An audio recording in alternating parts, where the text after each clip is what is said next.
Hello friends, welcome back to my channel. तो चलतु आज बनवा तीन प्रकार ऑमलेट जोड़ा कि छुआ ठू बड़ समस्ते खाईपर। देखु मुझे तीन प्रकार ऑमलेट कर बहुत सहजरे हो। तो चलतु आ डेरी नक वीडियो स्टार्ट करवा।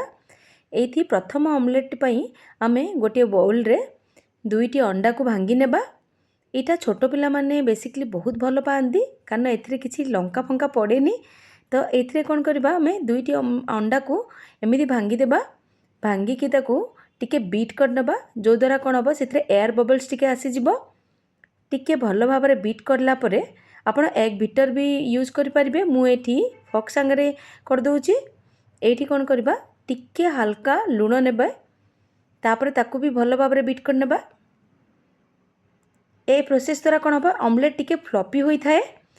आपको भल भाव में मिसैला एपट कौन करवा आम ये गोटे जिनस मुझे कहूँ आप मन रखु टावा को पूरा गरम करूँ पूरा जमीक तेल किंबा बटर पकौ पकौ से धुआं बाहर। आ बटर कले कौन हुए अंडार आइंसिया स्मेलटा एत लगे बहुत ही क्रीमी टाइप टेस्टी लगे। तो तापर टावे बटर गरम है अंडा टी पकईदेवा। फ्लेम एवं हाई टू मीडियम रखा। जदि आप स्लो फ्लेम करेंगे ताहले अंडाटी फुलबनी फ्लाट हो। तो मन रखिए टी carefully high to medium flame रे ही ऑमलेट टी करेंगे। एपरी देखो एपरी पूरा टावर आपको पूरा एपट सेपट पूरा फैले देबा। तापर ये साइड कॉर्नर गुड़ा को टिके फ्लेम को देखे देखे साइड कॉर्नर गुड़ा को टिके कुक करबा। आ द्वारा कौन हम आपन को किसी एफर्ट करने को पड़ोनी आराम रे ऑमलेट टी टावा छाड़देव। आपड़ जदि फास्ट रू मु कही प्रोसेस गुड़ाक फॉलो कर टावा को पूरा गरम करी तेल किंबा बटर देबे। पूरा गरम है जाकि अंडा देबे। देखंतु मु किछि भी एठी पिठापतिया यूज करनी टिके हलेला बेल को छाड़ी जाउची पूरा कारण आम प्रथम टावा को भल भाव में सीजनिंग कर देइथिले। आकु तापर फ्लिप कर देबा। फ्लिप करके से हाई टू मीडियम फ्लेम रे ही आपको आपण टिके आउ गोटे मिनट कुक करनेबे। तो हो गला आपणकर छोट पिला मानकर बा किड्स स्पेशल अंडा ऑमलेट जो थे कि खाली लुण टिके जाए आ किछि नहीं पिला माने बहुत सहजरे बहुत खुशी रे खाई दियंती। तो प्रथम ऑमलेट टी हला प्लेन ऑमलेट। आकु गोटे प्लेट को काढ़ी नेबा। आपण आपको केचप बा चिल्ली सांगे बा एमती भी पिला मानकु दे पारिबे नहीं तो केचप सांगे दे पारिबे। सेकंड ऑमलेट को जिबा सेइथि मध्य मु एठी दुईटी अंडा को सेई सेम बाउल रे भांगी नउची।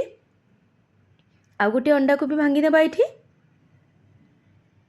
देखंतु एठी भांगिला परे कौन करबा एथिरे आमे 2 चम्मच पियाज देबा।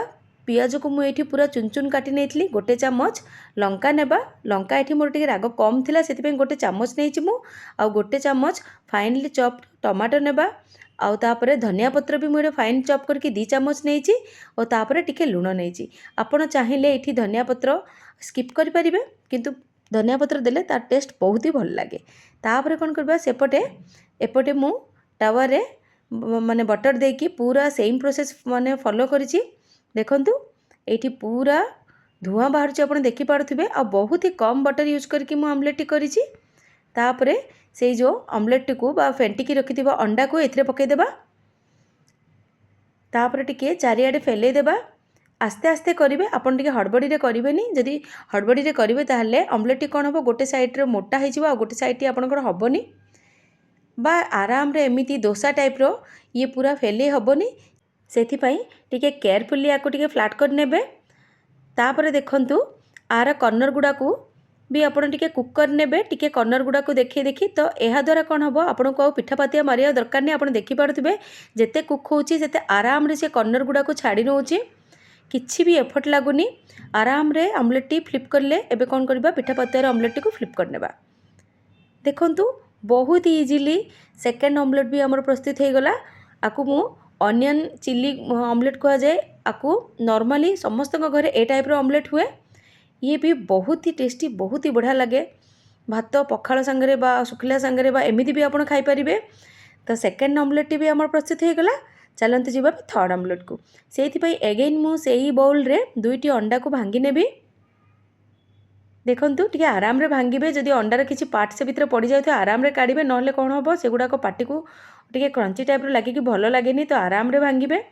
तापर सेथिरे सेम आग परी मु सबू माने पियाज लंका धनिया पत्र टमाटो और तापर किछि स्वाद अनुसार लुण भी देबी। स्वाद अनुसार लुण देला परे आपको भल भाव में बीट करनेबा। 1-2 मिनट बीट कले कौन हम ए भितर एयर बबल्स आसिकी ऑमलेट टी आमर बहुत ही फ्लफी हम। देखंतु एठी बीटिंग सरीगला तो आपको मु साइड रे रखुची।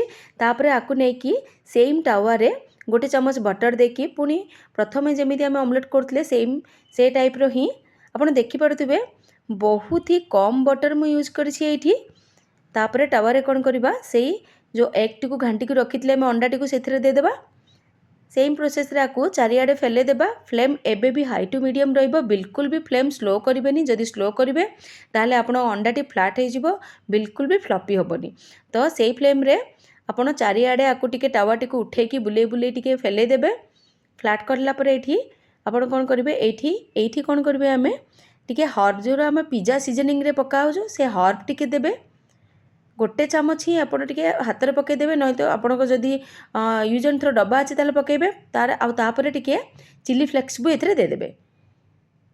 देखिए यार टेस्ट संपूर्ण डिफरेंट हो, बहुत ही टेस्टी लगे। देखो से प्रोसेस रे हाई फ्लेम रे टिके कॉर्नर गुड़ा को भी कुक करिया परे आराम रे ये तवा छाड़ी दउची। एबे कौन करबे आको फ्लिप करदेबा, आराम रे फ्लिप करदेबे। देखंतु गोटे भी ऑमलेट टिके भी भांगिनी आराम रे हो जाउची। आको भी 1 मिनट एपट साइड कुक करला परे ऑमलेट टी हो जिवो। एही ऑमलेट रेसिपी गुड़ाक जदि आपको भल लगे तो आपको गोटे लाइक करने को बिल्कुल भूलिबेनी। चैनल रे जदि नुआ अछंती मो चैनल को सब्सक्राइब करने को बिल्कुल भूलिबेनी। देखंतु ऑमलेट टी केते बढ़िया हो जाइची। आपको पुणी प्लेट रे काढनबा और एंजॉय करबा। तो रहुची पुणी देखाबा एक नुआ सुंदर मजेदार वीडियो रे।